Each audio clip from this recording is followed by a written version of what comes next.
Bonjour à tous et bienvenue dans le... 6, Maxime 6. Ouais, il vient de nous dire le chiffre du diable. Quoi bah, Bref, ça commence bien. Bienvenue dans le nouvel épisode de Culture Pote. Je suis Mox. Et je suis Stein. Aujourd'hui, nous allons piocher un sujet au hasard, comme à notre habitude. Je ne sais pas ce que ça sera. Et je te laisse faire. C'est à moi de le faire. Fouiche, fouiche, fouiche. L'épisode sera à propos de... Oh, oula. Oh, alors, c'est moi ça apparemment. Ah oui, ça c'est un sujet à toi ça. Punk Rock Jesus. Oh, Punk Rock Jesus. Incroyable sujet. C'est une bande dessinée. C'est un comics. C'est un comics, C'est un excusez-moi. comics américain. Quelle est la différence entre bande dessinée et comics? Allez, En vrai, c'est la même chose. C'est juste l'origine qui change. ok, ça marche. Ouais.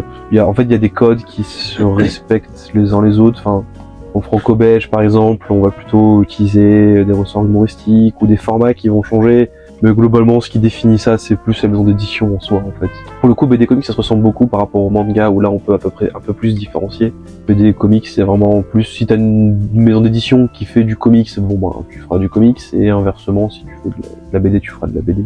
Ok, c'est juste la terminologie Oui, de la voilà. série, de la bande.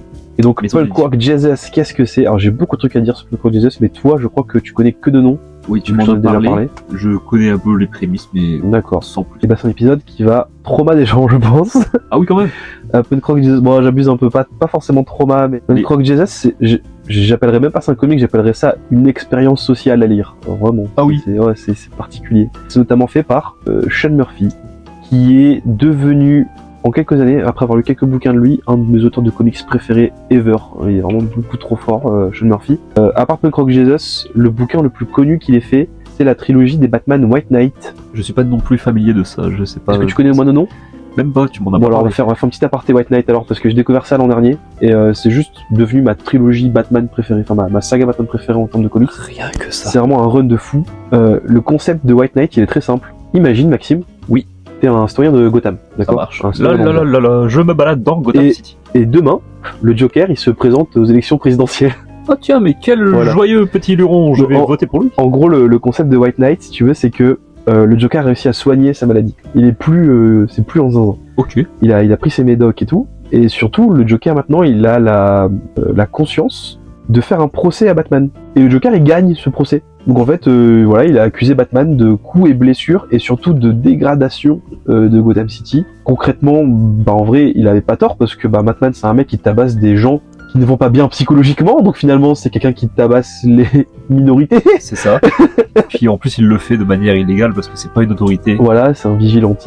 Et donc Joker gagne ce procès et en fait du coup le premier tome de White Knight du coup c'est le Joker qui devient le maire de Gotham et qui fait mieux que Batman en tant que maire de Gotham. À ce moment, le Joker répare Gotham. Ok, c'est... Et du coup, tout le concept des White Knights, si tu veux, c'est un espèce d'introspective de Batman qui se dit est-ce qu'au final je faisais vraiment bien? Parce que en vrai, celui que je considérais comme mon pire ennemi, lui, il fait des trucs bien et c'est moi qui suis en prison et voilà. Et en plus, t'as un petit plan avec tu comprends que la Bat Family, elle va pas bien du tout parce que Batman a vraiment foutu la merde dans la santé psychologique de tous les enfants dont il s'est occupé. En fait, Ok. White Knight, c'est vraiment un des comics les plus réalistes en termes de relationnel, je pense, avec Batman. Ok. Parce que je pense que tu fais partie de la Bat Family, tu vas pas bien, t'es pas une personne saine. Oui. On va pas oui. se mentir. Il va pas récolter, enfin, il va pas recruter des gens super heureux et tout. Oui, voilà, je pense que tu fais partie de la famille de Batman, t'es potentiellement un suicidaire, enfin, je veux dire, tu vas pas bien. J'imagine pas leur repas à table le dimanche tous ensemble. Oui, voilà. Et C'est sûrement le manga, le comics. le comics de Batman qui a la crise de la quarantaine. Ouais, en gros, c'est ça. Ouais. En fait, c'est un peu pour les gens qui connaissent, c'est un peu l'équivalent de Dark Knight Returns, Dark Knight Rises. Le comics en fait qui a rendu Batman sombre, c'était ça. Et ben c'est un peu l'équivalent d'aujourd'hui de ça, c'est-à-dire qu'ils sont vraiment partis sur un truc avec un Batman très réaliste, très Auquel on peut s'identifier. ouais voilà, pas forcément Bah, pas s'identifier non plus, mais qu'on peut... mais on peut imaginer on peut imaginer White Knight dans le monde d'aujourd'hui. Ok, ouais. Si on oublie tout le côté très fantastique, parce qu'ils ont quand même gardé des champs assez fantastiques de White Knight. Et voilà. Et du coup White Knight c'est très très bien. Il y a eu 4 tomes aujourd'hui, 3 très bons, un bon mais pas non plus fou. Voilà, celui de et trop. ouais c'est ça, c'est pas celui de trop non plus, l'histoire était très cool mais en fait il y a un personnage qui meurt dans les comics et ils le font revenir mais d'une manière tellement débile que j'ai pas trouvé ça ouf. En fait, En fait, j'étais dans le coma. ouais voilà, non mais en fait c'est juste que c'est dans un monde où le puits de Lazare existe, où tu peux ressusciter des gens, avoir un ressort très perché comme ça alors que tu parles des trucs vachement plus simples, c'était un peu débile. Ouais. Mais à part ce truc-là, j'ai bien aimé les comics. Bref, une série très très bien qui est toujours en cours. Il y a un nouveau volume qui va arriver cette année en 2024 Ok, bon, ça va. que j'attends beaucoup. Ça Et marche. du coup, bref, c'est une petite aparté sur mes comics Batman préférés. Faut savoir que du coup, ça a été fait par le mec qui a fait White Knight, donc Punk Rock Jesus, qui est le sujet de base. Et Punk Rock Jesus, c'est ce truc-là qui a rendu Sean Murphy célèbre. D'ailleurs, pour les gens qui ont peur de lire du comics après cette émission par rapport au côté financier, sachez que White Knight et Punk Rock Jesus sont sortis en format Urban Nomad, qui est du coup le format poche de Urban. Et du coup, la volonté, c'est de faire des comics à moins de 10 €. Ok, c'est trop cool. Ouais, moi personnellement, je fais mes grosses séries, je les fais avec cette collection-là. Très qualitatif, franchement, le papier est très propre et tout est, franchement, c'est une très très belle édition poche avec une petite direction artistique très cool sur tous les tomes. Ça rend très très bien. Et donc du coup, White Knight et Punk Rock Jesus sont sortis sur ce format-là. Et donc de quoi ça parle Punk Rock Jesus? C'est du post-apo, je vais dire cyberpunk, mais pas vraiment cyberpunk, mais il y a un petit peu de ça quand même dedans. Le concept, il est très simple. Le concept de Punk Rock Jesus, c'est on a cloné Jésus. On a réussi à ressusciter Jésus. Ok, trop bien. Des gens ont réussi à retrouver des morceaux de tissu que la Vierge Marie avait, et avec ça, ils ont pu recréer Jésus, Ok. un clone de Jésus. Et il y a une émission télé qui décide de s'approprier ça et de suivre la vie de Jésus. Donc en fait, ils enferment Jésus dans une espèce de building et dans lequel il a tout ce qu'il faut pour vivre. Hein. Ils ont des cuistots, des profs privés, etc. Et en fait, on suit Jésus et sa mère. En mode Truman Show. En mode Truman Show un peu, c'est ça. Et on suit Jésus et sa mère dans ce bâtiment. Voilà. Et ça, c'est le pitch de base. Après, ça part fortement en couille. Voilà, parce que notamment, par exemple, la personne qui est chargée de la sécurité, c'est un gars très religieux et qui avait vécu. Alors du coup, je suis nul en histoire et c'est un truc qui est tiré d'une histoire vraie de la vraie vie qui est super important. Donc je suis un connard d'avoir oublié ça. Il y avait des émeutes en Angleterre il y a très longtemps. Avec les Irlandais, je crois, et les... Ça te parle, ça dit quelque chose? Il y a une chanson de U2 dessus. Ah, la chanson du C'est vraiment juste, j'ai ça en tête parce que mon prof d'anglais nous avait fait étudier cette chanson pour parler de ça. Ouais, j'ai fait des études d'anglais en civilisation anglaise, etc. Ouais. Mais Bon, du coup, je vais pas... La guerre de 100 ans, peut-être. Non, c'est avec les Français, ça. Oui. Non, je vais pas aventurer dessus, mais bref, c'est quelqu'un qui a vécu une histoire trauma de l'Angleterre. Voilà. Ok. Qui avait quelque chose... par rapport à ça, et donc du coup forcément c'est quelqu'un qui est très patriotique, etc. Et ça va partir en couille, et d'une force.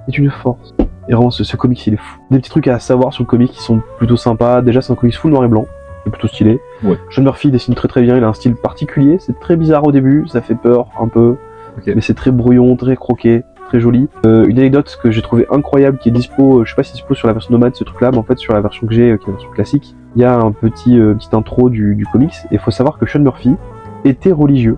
Il était chrétien, c'est ça. Et en faisant des études sur son comics, c'est-à-dire qu'en fait à la base, Punk Rock Jesus, ça devait être un comics pro-religion. Ah oui. Et en fait, en se renseignant dessus, il est devenu athée. Ça marche. Donc écrire son comics, ça l'a juste trauma au point qu'il a dit fuck la religion. Ça marche. Voilà.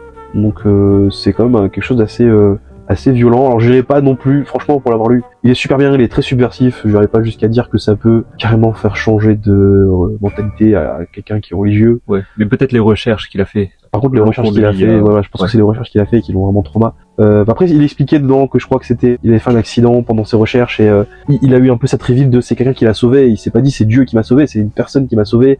Et en fait il s'est un peu dit du coup ça veut dire que c'est pas Dieu qui me protège, etc. Alors je précise que tout ce qu'on dit dans cette émission, hein, c'est pas du tout non, on n'est pas anti-religieux, je fais que expliquer ce que j'ai lu dans le comics. Voilà. On présente les formes sous une forme éducative. Exactement. Et du coup voilà, en gros il avait dit que selon lui c'était pas Dieu qui l'avait sauvé, c'était quelqu'un. Bref, Punk Rock Jesus c'est très subversif comme je le disais, et il y a des thèmes abordés qui sont très très cool. Par exemple tout ce qui est notion de jusqu'où on peut aller pour le divertissement par exemple. Ça c'est assez évident, hein, vu que comme on le disait c'est une nationale qui fait des émissions de télé, et en fait très vite ça va partir en couille parce que des groupements de catholiques vont faire des émeutes devant la tour durant laquelle c'est enregistré, etc. Et voilà, ça parle également d'histoire, de liens et tout. Et c'est très très cool. Je sais pas trop quoi dire pour pas spoiler, et c'est vraiment un comics où si je spoil, vraiment je vous détruis le plaisir de lire Punk Rock Jesus, parce que c'est vraiment un comics qui a des rebondissements de partout. C'est un beau bébé, il fait quand même je crois 200-300 pages, très très gros comics. Et il vaut vraiment le coup par contre. Et si un truc que je peux dire par contre, parce qu'on apprend assez vite ça dans l'histoire, du coup c'est d'où vient ce nom Punk Rock Jesus, c'est qu'en fait Jésus va s'émanciper de cette émission télé, et en fait il va décider de monter un groupe de rock punk. Voilà. Okay. Et forcément ça va pas plaire à tout le monde.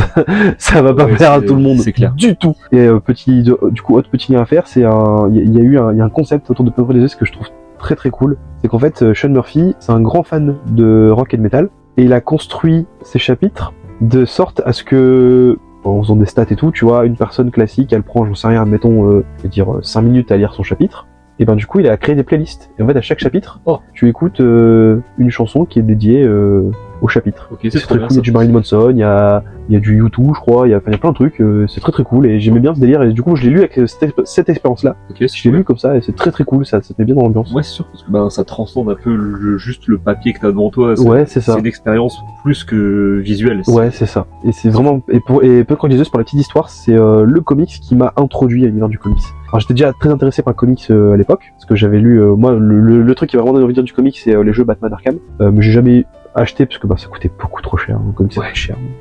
Actuellement sur le marché, c'est un des trucs les plus chers qu'on peut trouver en termes de bouquins, les comics. Ça peut monter jusqu'à 70 € pour les plus épais. Bref. Du coup, j'ai jamais eu de vrais comics de super-héros, etc. Et quand j'ai voulu me lancer en comics, j'ai pris du coup du comics 1D, entre guillemets. Ouais, un peu. En gros, qui n'est pas du super-héros. Ouais.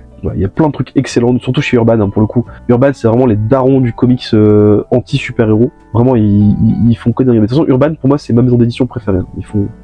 Ils sont trop forts, ils font que des trucs de fou. Ça marche. Et bref, du coup, Urban avait sorti Punk Rock Jesus. Et j'ai vraiment pris ça, genre, juste pour la couve, parce que je suis quelqu'un qui... En fait, j'aime beaucoup tout ce qui est subversif. J'aime beaucoup les gens qui aiment bien piquer, provoquer. Et en voyant le résumé de Punk Rock Jesus, j'ai fait putain, mais c'est exactement ce que je recherche. Et du coup, j'ai lu ça, et genre, vraiment, ça m'a matrixé. Pour le coup, je l'ai lu en une soirée, et je l'ai dévoré. C'est vraiment. Donc 200 pages en une soirée comme ça? Les 200 pages, je les ai bouffées en une soirée. Franchement, excellent comics. Et je rêverais de voir une adaptation, même si ça n'arrivera probablement jamais, vu le thème que c'est. Oui, c'est clair, ça va. Je pense que ça ne sortira jamais. Mais un film ou une série là-dessus, mais ça serait un banger, mais colossal. Par contre, ce serait aussi la mort de la personne qui l'a produit, je pense. C'est probable. Faudrait qu'il parte en exil après ça. Ouais. Mais franchement, c'est très très bien. Et du coup, je le conseille du coup, pas forcément à tout le monde, forcément, à cause du sujet. Ouais, ça, c'est clair et net. Si vous êtes quelqu'un de religieux, mais que vous êtes ouvert, ça peut être intéressant pour la culture. Si vous êtes quelqu'un de religieux, mais fermé, du coup, vraiment passez votre chemin, ça ne sert à rien. Ne lisez pas ça, vous allez détester, c'est sûr. Vous faire du mal qu'autre chose. Voilà. Si vous êtes quelqu'un qui cherche une petite pépite, par contre, là, foncez, vous allez kiffer. En vrai, je le conseillerais à des gens qui veulent vivre une expérience un peu particulière. Punk Rock Jesus, c'est vraiment pas ouvert à tout le monde. Par contre, conseillez les White Knight. Là, pour le coup, vous pouvez foncer du même auteur. Lisez les Batman White Knight, ça c'est un carton. Voilà. J'espère que vous avez un petit papier pour mettre de quoi noter sur les petits conseils qu'on vous donne. C'est bien, on commence à faire des émissions, on conseille plein de trucs là, c'est cool. Ouais, c'est cool. J'aime bien. Carrément. Et du coup, j'ai dit ce que j'avais à dire sur Punk Rock Jesus. Je propose de piocher le nouveau sujet. Piochon. J'y vais au feeling. Là, il y en a un qui est tout plié. Alright. Qu'est-ce que c'est? J'arrive pas à le déplier. Oh là c'est horrible. Ça, c'est toi, ça, c'est obligé. C'est possible. Ceux qui sont pliés de manière horrible. Mais c'est toi, oui, c'est toi. Oh là là. Oh, la tête qu'il a fait. J'aime bien le sujet. Alors dis-moi. Les traumas d'enfance. Les traumas d'enfance. Et je crois qu'en plus, je l'ai mis aussi. Ah bah let's go. Si on retombe dessus, soit on en reparle, soit on en reparle pas. Ouais, on verra bien si on tombe dessus. Alors les traumas d'enfance, Maxime. Alors du coup c'est super large en plus. Oui, c'est très très large. On peut parler de nos traumas d'enfance. Alors j'en ai un beau. Et ça va partir en Lost Media peut-être. Genre rien que ça. Quand j'étais Cette émission est sponsorisée par Feldup. Quand j'étais petit, je sais pas faire Feldup. Je sais pas non plus, j'ai pas osé le faire, c'est pour ça. Donc quand tu étais petit. Quand j'étais petit, je ne sais plus quel âge j'avais. Mais j'étais devant ma télé. Je crois que mon père était avec moi, mais il faisait autre chose, il regardait pas la télé. Et moi, je ne pouvais pas détourner les yeux de l'écran. C'était un cartoon en noir et blanc, donc je sais pas si c'était actuel ou si c'était un truc de l'époque qui était diffusé à une certaine heure, et je ne sais plus la chaîne que c'était. Et c'était sur le sujet des grimaces. Et en fait, il y avait une petite fille qui n'arrêtait pas de faire des grimaces, et au bout d'un moment, elle reste bloquée. Alors, elle ne peut plus changer sa tête. Et ça m'a traumatisé. Déjà pour le fait qu'en fait, la scène du début, c'est elle avec sa grand-mère qui lui dit « Oh, il ne faut pas faire des grimaces, ça va pas. » Elle ressemble à quoi sa grand-mère, rappelle? Pas du tout. Est-ce que ce serait pas Froussard? Ah tu sais le dessin animé le chien Froussard, le chien Froussard. Alors faudrait que je regarde s'il y a pas un épisode en noir et blanc, mais je ne pense pas que ce soit le cas. Mais en tout cas, je me rappelle que ça m'a traumatisé parce que l'animation de la fille qui change et qui arrête pas de faire des grimaces était à la fois très smooth et très un peu genre la vallée de la peur un peu, tu vois, genre ouais, c'est pas Uncanny Valley, tu vois. Donc il y a un moment, il y a sa tête, en fait, elle tire sa peau et il y a son crâne qui ressort de sa tête. Si, c'est Courage. Je vois très bien la scène. Sûr et certain. Je suis quasiment certain, ça me parle de fou ce que tu me dis là. Et j'ai vu, mais justement dans Feldup, je crois qu'il y a même ce passage-là, Ah oui, je crois. Oui, parce qu'il a fait une émission où il parle de trauma d'enfance. Et... Ok, moi je suis pas familier avec toutes les vidéos de Feldup. Ouais. J'aime bien, je regarde, mais j'ai pas tout vu. Tu me confirmes ou pas si c'est le cas. Mais Il du semble coup, que c'est ça. une scène d'après où elle reste bloquée, où il y a ce genre de bouche qui est en cul de poule et puis sa tête qui est un peu grosse. Elle est dans une sorte d'île au milieu de l'eau et elle est toute seule et puis il y a une sorte de narrateur qui parle derrière. Peut-être, ça j'ai pas vu. Mais en tout Mais cas, le délire d'ouvrir le visage et qu'elle ressort, ça me parle de fou. ok, bah c'est peut-être ça, c'est peut-être pas ça, je saurais pas dire. Mais en tout cas, ça m'a marqué et pas pour le meilleur. Tu m'étonnes, ouais, c'est terrifiant. Ouais. Je pense que moi, le trauma qui m'a le plus marqué, parce que genre aujourd'hui encore, je suis incapable de revoir ce film, et c'est tout bête, hein, mais c'est le Ghibli Amer Béton, Les Contes de Terre et Mère. Celui-là, je l'ai pas vu, je crois. Les Contes de Terre et Mère, mais en vrai, il est pas terrifiant en plus en Oui, soi. des fois, il suffit que d'une scène. Je me rappelle plus de l'histoire des Contes de Terre et Mère. Je crois que c'est un délire de prince qui disparaît, ce qu'il est accusé d'avoir tué son père. Ou bref, vraiment, je me rappelle pas du tout. Donc, je me souviens plus du tout de ça. Par contre, ce dont je me souviens, c'est que à la fin du film, ils se battent donc contre la méchante et qu'il y a une espèce de sorcière. Et il y a ce plan terrifiant où elle se met genre à... Et globalement, tous mes traumas d'enfance sont quasiment tous liés à Ghibli. Je pense que c'est pour ça que j'ai du mal avec les films Ghibli. Ça marche. Parce qu'en fait, mes parents me montraient les films Ghibli quand j'étais gosse et j'avais clairement pas l'âge de les regarder. Là, pour le coup, les Contes de Terre et Mère, je l'ai vu quand j'avais 5 ans. C'est pas l'âge où il faut montrer un Ghibli. Vraiment, je vous le dis tout de suite, ne montrez pas Ghibli à vos enfants de 5 ans. Montrez Pokémon à vos gosses. Voilà. Peut-être. Quand je dis mes parents, c'est surtout mon père qui montrait ça. Et bref, il confronte la sorcière et la sorcière se met à avoir un visage qui se met à fondre, on dirait un petit peu, tu vois. Et elle perd ses yeux et ses dents. Oh. Et elle ressemble un peu à Ghostface dans Scream, mais version du coup réaliste avec ses cheveux qui tombent et tout. Ok, ouais. Dégueu. Et ça m'a traumatisé, quoi. Genre, vraiment, quand j'étais gamin. Et tous les traumas, ça vient de là. Par exemple, notamment Chihiro, comme tout le monde, ça c'est beaucoup de gens ont été traumatisés par Chihiro. Justement, il y a avec les cochons. pas mal de personnes qui m'ont parlé de ça. Un que j'ai pu revoir aujourd'hui, genre je l'ai pu le revoir et c'est mon Ghibli préféré maintenant, mais quand j'étais gamin il m'avait quand même bien trauma, c'était le château ambulant. Et ouais. Parce qu'en fait il y a plein de passages dans le château ambulant qui sont vraiment glauques de fou. Alors moi je l'ai vu quand j'étais plus grand, donc je me rappelle pas avoir eu des moments où j'étais un peu genre... Je pense que si je te donne les passages, tu vas te dire ouais c'est vrai que d'une vision d'enfance, c'est très bizarre. Avec les yeux d'un gosse. Par exemple notamment il y a ce passage où la sorcière grimpe les marches et plus elle grimpe, plus elle fond et t'as vraiment l'impression que ça devient une espèce de flasque. Ouais, ça se comprend. Et ça c'était très bizarre quand j'étais gosse, il y avait cette sensation un peu de... Je sais pas, j'avais l'impression que ça se transforme en monstre et tout, c'était super bizarre. Ouais, puis tu vois ça, t'es gosse, tu te dis, mais déjà, qu'est-ce qui se passe? Je ne comprends pas. Oui, c'est ça. Ça doit avoir un rapport avec l'histoire, mais je ne sais pas. C'est ça. Et après, il y a le passage où le prince, si c'est un prince, je sais plus, celui du coup qui gère le château ambulant. C'est Howl, je crois. Howl. Le moment où... Je sais pas en français, mais le moment où lui se met à faire une danse avec le personnage principal, dont j'ai oublié son nom. Et en fait, quand il danse, il y a des espèces de petites flammes qui se danser autour d'eux avec une chanson. Et en fait, quand t'es gosse, tu comprends pas ce qui se passe et c'est terrifiant. C'est une petite chanson. En plus, la chanson, vraiment, sans être une chanson mignonne, mais je la trouve terrifiante, moi, avec une petite comptine derrière et tout. Ouais, c'est une sorte de truc genre asile un peu, tu vois. Ouais, c'est ça. Et j'ai pas à l'aise du tout. Beaucoup de traumas que j'ai eu viennent de ce film-là, en vrai, de quand j'étais gosse. Ok. Et je pense que c'est ça qui fait que j'ai du mal avec les Ghibli aujourd'hui et que je suis plus team Disney en vrai. J'avoue, je l'avoue. J'aime bien Ghibli, c'est pas non plus, je suis pas non plus un défracteur, hein, mais je vais pas aller les voir à la sortie et je vais pas dire non plus que c'est des films incroyables. Et je pense que c'est lié à ça en fait. Je pense que je les apprécierais plus si j'avais pas été trauma par les Ghibli quand j'étais gosse. Ok. Je mentionne Disney, mais j'essaie de me rappeler si j'avais pas un trauma lié à Disney, mais j'en ai pas, je crois. J'avais pensé à un truc. Alors, j'étais chez ma grand-mère quand j'étais petit. Je regardais la télé et mon père était avec ma grand-mère en train de parler dans l'autre pièce. Moi, j'étais vraiment devant la télé en train de regarder un film. Le film, c'était Terminator. Ah ouais? J'avais genre 5-6 ans aussi, peut-être 7 ans. Mais tu vas sûrement savoir de quelle scène je parle directement. Mais c'est une scène où le personnage principal regarde des enfants jouer dans un petit air de jeu. Oui. Et d'un coup, il y a une explosion. Et après, le personnage est en train de fondre. Ouais. Tu vois son visage en train de fondre. Et... J'étais traumatisé de fou. Mais tu vois, dans notre trauma, il y a le truc de fondre. Ouais. Ça revient beaucoup, hein. Bah, par exemple, Roger Rabbit, moi, m'a trauma quand j'étais gosse. Je crois pas l'avoir vu quand j'étais petit. Si. Ouais, mais je pense que du coup, tu vois la scène finale. Dans Roger Rabbit. Je sais plus la scène. Est-ce qu'on explique quoi Roger Rabbit ou tu penses que les gens connaissent? Ça commence à faire vieux Roger Rabbit, hein. Ouais. Mais... Bon, alors résumé vite fait, Roger Rabbit, c'est l'histoire de... En gros, c'est un film qui mêle acteurs et dessin animé. Un peu Space Jam, mais encore avant. Ouais, c'est ça. Et on on suit du coup une enquête policière, donc c'est un polar en gros. On suit une enquête policière dans le monde des Toons avec un flic qui est un acteur. Il est accompagné de Roger Rabbit qui est un lapin Toons. Un film incroyable, hein, vraiment foncez le voir, hein, il est vraiment excellent. Il est trop bien. Trop bien. Et en fait, le méchant, il tue les Toons. Le méchant tue les Toons. Et il utilise une substance qui peut tuer les Toons en fait.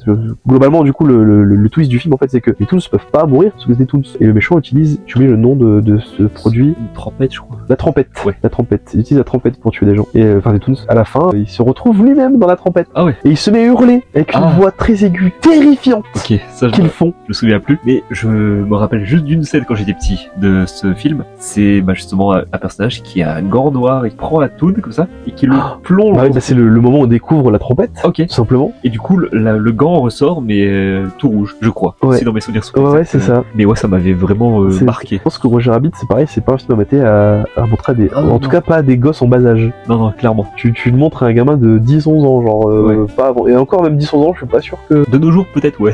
Si tu grandis avec Coco Melon. Ouais, voilà, je ouais. pense au bout d'un moment. Oui.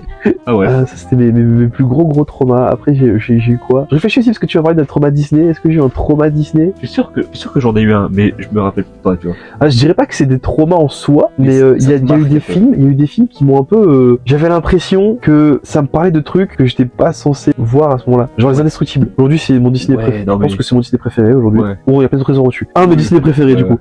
Ça se comprend. Mais par exemple, les Indestructibles, ça parle carrément de mort, de génocide littéralement. Enfin, Il y avait un trait de Twitter récemment. Oui, mais je l'ai vu ce matin. Voilà. Ils en parlaient. Genre, je comprenais, mais je suis pas sûr que je devais comprendre à l'époque. Ouais, c'est ça. Genre le mec qui saute du toit, et c'est clairement pour se suicider. Voilà, et de toute façon, le procès qu'il fait à Mission Type, c'est parce qu'il qu'il a a pas réussi il a empêché à se suicider, quoi, tu vois. Ouais. Et puis Gazorbim, le cadavre de Gazorbim, il se cache derrière et tout. Les Indestructibles, c'est quand même super adulte comme film Disney, je trouve. Mais c'est clair. Et je pense que c'est pas pour rien si c'est un des films les plus appréciés par des gens plus grands. Bah ouais, tu vois, pour le coup. Vraiment. Moi perso, un trauma Disney que j'ai eu peut-être, bon c'est pas Disney du coup, c'est Pixar parce que c'est encore lié à un film Pixar. Ce serait Nemo, je pense. Déjà le début où il me semble qu'on voit la mère de Nemo, enfin on la voit pas mourir, mais on comprend très vite qu'elle meurt. Et tous les bébés les bébés des poissons, les poissons se font manger clairement. Il y a juste Nemo qui reste neuf et un peu abîmé, et du coup ce qui fait qu'il a une petite nageoire comparée à sa autre nageoire dans le futur. Et cette scène est un peu dark parce que justement c'est ambiance assez sombre et tout, et un peu genre menaçant avec la musique basse et tout. Il y a aussi la scène de la barque. Je me rappelle plus, j'ai pas vu beaucoup Nemo. Alors en gros, au début du film, ça spoil pas, ça se passe vraiment au début. Nemo va à l'école et tombe sur des amis à lui, du coup il se fait des potes, et c'est un peu des gens turbulents, tu vois, ils disent venez on va là-bas, c'est interdit et tout, et puis Nemo il sait pas mieux, et du coup il les suit, et il voit une barque au loin. Les poissons ils sont sous l'eau, et du coup les barques en général ça sert à quoi? Ça sert à pêcher. Et on voit on voit Nemo, on voit les persos se rapprocher de plus en plus proches de la barque, jusqu'à ce que le père de Nemo arrive et dit mais qu'est-ce que tu fais, etc. Et Nemo, pour montrer qu'il a les balls, il va jusqu'à la barque et il la touche. Et je pense pas que ce soit l'événement déclencheur de ce qui déclenche ce qui va arriver, mais il y a justement un pêcheur qui vient, qui capture Nemo dans un petit filet. Et tu vois, c'est un acte anodin en tant qu'humain, pas vraiment, mais c'est juste l'humain qui fait de la plongée, et il fait oh un beau poisson, hop, il le capture juste avec un filet. Mais du point de vue d'un poisson, c'est terrifiant. Clairement. Ouais, c'est terrifiant. Puis aussi Darla, tu te rappelles? La gamine. Oui, c'est déjà, elle rentre en scène. Si elle c'est un trauma, ouais. Ça c'est un trauma perso. Ouais. Oui, et puis elle rentre en scène, c'est la musique de Psychose. Oui. C'est terrifiant. Juste ça calme, ouais. Genre, j'aimais bien voir le film, mais je savais qu'au bout d'un moment il allait avoir Darla, et du coup je me disais pas, tu regardais, il se cachait sous la couette. Ok, elle arrive. Moi, il y en a un qui me vient de trauma d'enfance, et je sens qu'il va te faire rire. Dis-moi. Bob l'éponge. En vrai, je peux comprendre, hein. Il y a des épisodes bizarres. Hein. Je sais plus si c'est dans le film ou un épisode du dessin animé. Il y a un passage où Bob, il doit aller dans une ville, je crois que c'est le film. Il doit aller dans une ville, et genre concrètement, c'est genre la ville, un peu le No Man's Land. Et en fait, il est genre au niveau d'un arrêt de bus, il y a des strums partout. Et quand j'étais gosse, j'étais là genre, oh trop bien, c'est rigolo, bam. Et là, bam, un gros monstre dans ta gueule. Et là, je suis hurler, genre, c'est terrifiant. C'était flippant de fou. Ouais, je crois que c'est un des plus gros traumas que j'ai eu quand j'étais gosse. Après, on parle beaucoup là de traumas de films et de séries. Un trauma jeu vidéo, peut-être? Rayman 3, avec Knarren, voilà. C'est instant, ça m'est venu à l'instant. Mec, c'est un running gag, Rayman, on va parler dans toutes les émissions. Mais pas Rayman, juste Rayman 3. C'est que Rayman 3. Rayman 3. Mais le désert des Knarren, ouais, c'est vraiment une folie. Lui manger les os. C'est terrifiant. Sucer les yeux. Sucer les yeux. Laissez-le courir. Viande meilleure avec du sel. C'est horrible. C'est vraiment, mais tu passes d'un jeu mignon avec des blagues et tout coloré, et d'un coup t'arrives dans le désert où il y a pas de musique, où le sol te brûle, tu dois sauter d'os en os. Ouais, c'est terrifiant. Et après t'es introduit à ces fucking créatures imbattables. Jusqu'alors, t'avais toujours moyen de battre les ennemis, et là tu peux pas. Ouais. Ils sont invincibles. Et ils te tuent en 2 coups, genre. Mais je trouve que Rayman 3 il a déjà une vibe un peu glauque dans tout le jeu. Même si c'est mignon et tout, c'est rigolo, hein. Mais les méchants déjà ils font vachement glauque, et même l'ambiance globale de Rayman 3, malgré le côté mignon, elle te met pas full à l'aise non plus, je trouve. C'est vrai, parce que bon, quand tu vois que dans le niveau, pas avant mais encore avant, t'es dans une sorte de marée, et à la fin du niveau t'arrives dans un manoir, et le mec qui possède ce manoir c'est une sorte de chasseur. Rayman rentre dans sa demeure et se fait automatiquement chasser par ce mec qui va essayer de le tuer, et menaçant, on va se faire inonder. Ouais, et du coup, c'est pas explicitement dit, mais c'est très implicitement dit que en fait, le mec, il capture des petites créatures et les enchaîne dans sa maison, quoi. Et c'est une sorte de petits esclaves. C'est pas dit, hein, mais tu le comprends. Et oui, c'est un peu terrifiant. Terrifiant de fou. Même le concept des Oudlubs, de base, c'est des petites créatures. Bah, des lubs noirs, du coup, les entités négatives, on va dire. Et ils ont des costumes faits à base de peau d'animal et de leur poil, quoi. Je me rends compte que quand on va voir l'épisode sur Rayman 3, on va plus rien avoir à dire. Passons à autre chose. Passons à autre chose. Mais en parlant de chasse, tu m'as rappelé un autre trauma que j'avais et qui est un peu plus bresson parce que tu vois, je l'avais oublié. Et c'est vraiment quand tu m'en as parlé que ça m'est revenu. Ouais. Jumanji, le dessin animé. Oh purée. Mais genre Jumanji, en fait, je pense que chaque épisode est un trauma. Hein. Je crois aussi. Déjà, graphiquement, c'était terrifiant. Ou c'était moche. C'était super moche. Puis il y avait le méchant là, comment il s'appelait, le chasseur. Moi, j'ai pas le nom en tête. Marc Fabrice. Ernesto. Marc Fabrice Ernesto, il était terrifiant mon Jumanji. Me laisse pas parler de Marc Fabrice Ernesto parce que sinon je vais déballer mon sac. Mais il y avait plein d'épisodes, enfin plein de dessins animés comme ça quand j'étais gosse que je regardais et je les revois maintenant et par contre là c'est l'inverse, je me dis mais pourquoi j'ai pas été trauma? Genre la famille de la jungle. Oh mais le style graphique aussi. Mais arrête, mais la famille de la jungle c'était genre des Picasso partout, ils ressemblent à rien ces enculés. C'est vraiment Nigel là. Violence gratuite. Nigel mec, genre il est terrifiant, on dirait 3 formes géométriques qui n'ont rien à voir collées ensemble. C'est mon main dans Nickelodeon All-Star Ball, mec. J'en ai rien à foutre de ton main. J'ai pas du tout de main, j'y joue plus. Mais bref, c'est vrai qu'il y a pas mal de trucs comme ça des dessins animés. Mais je t'avoue que tu vois, Jumanji, j'ai quasiment aucun souvenir et j'ai l'impression que mon cerveau a bloqué les souvenirs pour pas que je me remémore de ces choses. Si j'ai Martin Mystère aussi qui m'a pas mal trauma. Mais le concept de Martin Mystère était déjà c'est un dessin animé d'horreur en vrai. Enfin c'est horreur. J'abuse, mais Spooky, un peu Scooby-Doo, mais un peu pire. Voilà, c'est ça. Et il y avait je me rappelle d'un épisode sur un monstre qui mangeait les gens qui lisaient. En fait, c'est une bibliothèque et le monstre. C'est pour ça que je lis pas, mec. C'est pour ça que je sais pas lire. Et le monstre, en fait, c'est un espèce de forme blanchâtre immense avec quelques marques rouges dégueu. Et en fait, il prenait possession de tout le monde et ça me faisait super peur. Ça se comprend. Moi, c'est pas des vrais traumas. Genre, Martin Mystère, j'ai pu re-regarder. Jumanji, j'ai pu re-regarder. Oui, c'est clair. Là où, par exemple, les contes de terre et mer, tu vois, jamais de la vie je regarde ce truc. Tu vois, vraiment, ça m'a trop trauma. Je pourrais pas relancer ce dessin animé, tu vois. Tu vas avoir 2 frames, tu vas faire ok, non, c'est bon. Et du coup, quand j'y pense, j'ai pas de trauma comme ça à part ça. Moi, je pense pas. Du coup, je sais pas si on appellerait ça des vrais traumas, genre, tu vois. Ouais, en tout cas, là, y a rien qui me vient. Mais si on comprend le contexte de ton cerveau te bloque des souvenirs pour pas que t'aies à les revivre. Voilà, c'est ça que je pense, tu vois. Je pense que justement. Je crois pas qu'il y ait de trucs comme ça qui met vraiment, genre, j'étais en mode, waouh, jamais je regarde ça. En fait, c'est beaucoup de trucs qui mettent mal à l'aise. Moi, c'est ça le truc, c'est que, peut-être que c'est lié à ça, du coup, mais par exemple, tu vois, j'ai vachement plus peur de quelque chose qui va me mettre mal à l'aise. Genre, quelque chose qui fait une ambiance flippante. Ouais. Qu'à genre du screamer, par exemple, tu vois, quand je vais mater un truc ou quoi. Et je pense que c'est lié à ça, parce que, par exemple, je m'en dis, ça m'a un peu trauma à cause de, justement, l'ambiance qui était malaisante. Ouais, les Ghibli, ça me mettait mal à l'aise, parce que quand t'es gosse, tu comprends rien, un Ghibli, en fait, tu comprends pas ce que tu regardes, donc t'es pas bien non plus, tu vois. Je comprends ce que tu veux dire, parce que dans l'horreur, il y a beaucoup de, juste de tropes de, il y a le monstre, il fait peur, bouh, il fait peur. Alors que des trucs qui sont vraiment angoissants, où tu sais que l'ambiance, tu te sens pas bien, quoi. Ça te prend plus au trip que juste le moment où t'as peur, genre, ok, c'est bon. Ouais, voilà. T'as juste la surprise, et puis après, c'est bon, tu continues le film. Mais quand t'es dans l'ambiance, et que tu sais pas t'en détacher, tu peux pas t'en détacher parce que c'est ambiant. Mais c'est ça. Et je pense que c'est pour ça que les jeux vidéo qui ont trauma, c'est des jeux vidéo qui sont pas de l'horreur à la base. Genre Rayman, tu vois, ça faisait pas horreur. Le piano dans Mario 64, ouais. Il a trauma tout le monde parce que Oui, c'est clair. Ça n'avait rien à voir avec ça, tu vois. Attends, je vais Zelda, Ah. Wind Waker, non. Majora's Mask. Non, mais je pensais même pas parce que Majora's Mask fait peur de base. Je pensais à Twilight. Ocarina of Time. Ouais. Ouais, c'est vrai que les ghouls. Ah oui. Non mais. Il m'a fait un regard genre, ah ça faisait partie des trucs que mon cerveau avait enlevé.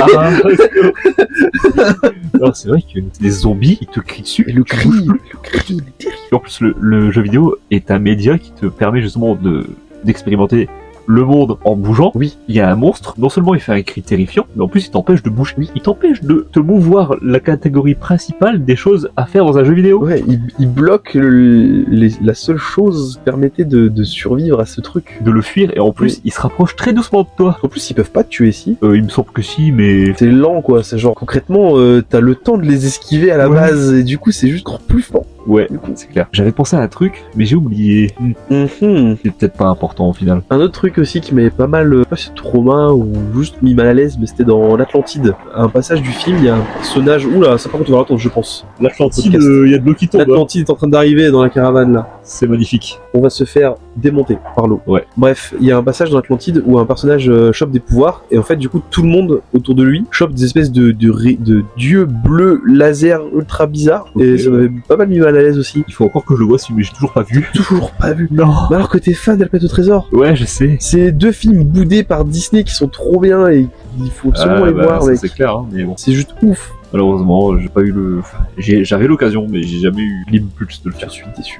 D'ailleurs, en parlant des 2 films boudés par Disney, et justement, pas un trauma, mais ça m'avait bien marqué, c'est une scène dans la planète au trésor où, à un moment, il y a Jim qui est tout seul sur le bateau et doit affronter le sorte de crabe là. Oui, oui, je vois totalement ce que tu veux dire. Ouais, je vais pas spoiler pour ceux qui l'ont pas vu et qui ont envie de le voir, parce que justement, vous devez le voir, parce que c'est obligatoire. Faut absolument voir ce beau. Disney, C'est le ouais, c'est vraiment c'est le meilleur film Disney du monde. Vous êtes Bref. obligé de le regarder, vraiment. Bref, sachez qu'il y a une scène qui met mal à l'aise, quoi.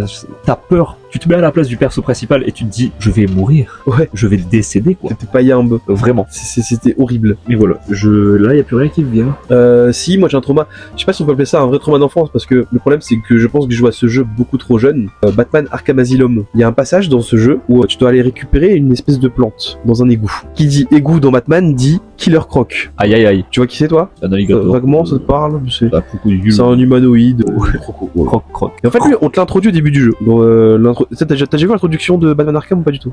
Asylum. J'ai joué au Arkham City, mais pas D'accord. Asylum. Donc en fait dans Arkham Asylum, tu démarres le truc c'est une simulation de marche. Tu te balades dans l'asile et tu rencontres tous les personnages que tu vas voir par la suite dans le jeu. Quasiment, pas tous, mais la plupart des persos qu'on va voir dans Arkham Asylum, tu les vois pendant cette introduction. Et il y a ce passage terrifiant où il y a un ascenseur qui monte et l'ascenseur se bloque et tu vois une main immense sortir de l'ascenseur et un Goliath, mais vraiment un truc gigantesque sortir de l'ascenseur. Ok. Et là c'est Killer Croc et moi je connaissais pas Killer Croc à ce moment-là et j'étais Batman et je vois le truc, je fais putain cette merde, je ne veux pas la voir, je ne veux pas l'affronter. Et tu l'affrontes mais tu peux pas le battre.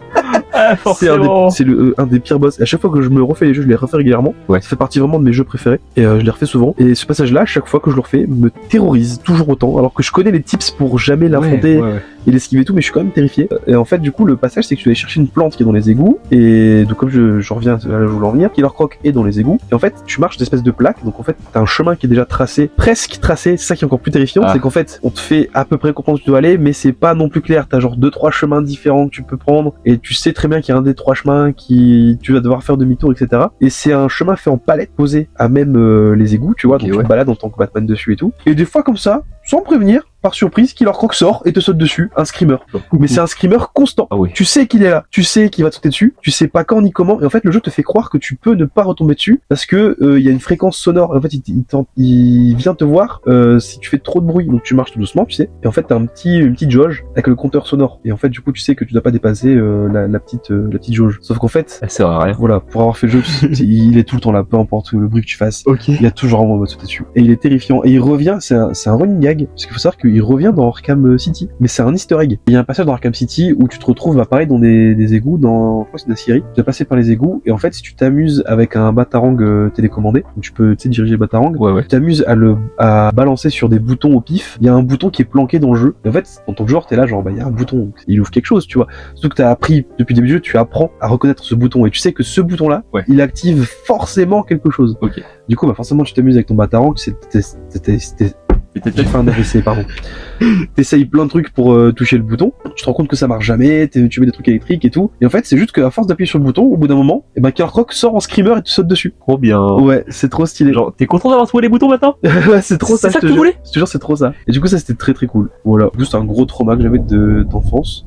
Maintenant, c'est pas la pluie, c'est l'orage. C'est magnifique. J'ai rien à dire qui me vient, perso. Moi, j'ai une petite idée. Est-ce que t'avais des jeux genre de, tu sais, à l'époque où on avait des magazines de jeux vidéo, le seul moyen d'avoir des démos, c'est d'acheter les magazines et d'avoir le CD à l'intérieur qui te propose quelques démos, etc. Ouais. Moi, j'avais un magazine comme ça où j'avais des petits jeux genre Xbox, mais il y avait pas que des jeux, il y avait aussi des démos, enfin pas des démos, mais des présentations de, je sais pas le nom en tête, mais c'est des sortes de concepts de comment ça pourrait être amené dans un jeu vidéo. Quand tu peux te balader dans l'espace, etc. Tu peux bouger une boule, etc. Et je sais qu'il y avait un moment, c'est une présentation comme ça où t'étais une sorte de personnage qui flotte dans l'espace et je savais pas quoi faire. Donc je m'aventurais, j'allais vers une planète parce que je me dis plus j'avance, plus elle se rapproche de moi. Au final c'était sûrement la Skybox et je savais pas à l'époque. J'avançais et il y avait toujours un bruit random qui arrivait. Genre c'était comme si une femme ou je sais pas, un personnage féminin qui faisait genre c'est un bruit comme ça, oui, genre qui résonne, et ça arrivait à des moments random, et je me dis, bon, je vais quand même avancer pour aller jusqu'à la planète, mais au final, non, j'avais trop peur d'entendre encore une fois ce bruit, donc j'ai arrêté. Et il y a juste l'ambiance des CD de démo comme ça était assez... C'était terrifiant, c'était assez flippant. Même la première Xbox était assez effrayante, juste le menu. Et ouais, il y avait une histoire comme quoi si tu mettais le truc à l'envers, t'entendais des bruits bizarres ou je sais pas. Ouais, en gros, si tu laisses ton menu Xbox première du nom allumé, t'as des sortes de communications de la NASA des années 60 qui arrivent. Ouais. Et quand tu les mets à l'envers, tu peux bien écouter.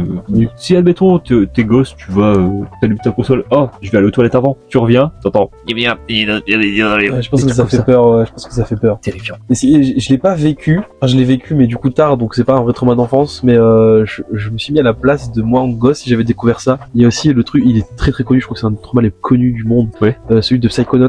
Ah ouais. Quand tu vas dans la tête de la prof là, j'aurais en fait merci à mon moi jeune de ne pas avoir connu Psychonauts à l'époque. Ouais. Et encore. Et je me rappelle que Psychonauts, je le voyais dans les caches où j'allais quand je cherchais mes jeux, et il me chauffait un peu, mais il m'a jamais assez convaincu pour me dire je vais le prendre, tu vois. Et j'ai bien fait. Ouais. Je pense que j'aurais été trauma. Mais honnêtement, pour avoir joué à Psychonauts 1 et 2, jeux vidéo. Mais ils sont super. J'ai joué maintenant, mais si Ouais. je l'avais joué quand j'étais gosse, je pense que j'aurais été vraiment. Ouais. Avec le concept d'entrer dans la psyché des gens est c'est un peu étrange. un peu flippant. Ouais. Même les designs sont Bizarre, effrayants. Bref. Ouais. J'ai pas d'autres trucs perso. Moi non plus. La source est devenue sèche. C'était ça le mot de la fin. Si tu veux. On perd nos idées, du coup la source de nos idées est sèche. C'était un des pires mots de la fin de l'émission, Maxime. Vous en un autre, toi? Télécommande. Télécommande. You. Pourquoi ça marche?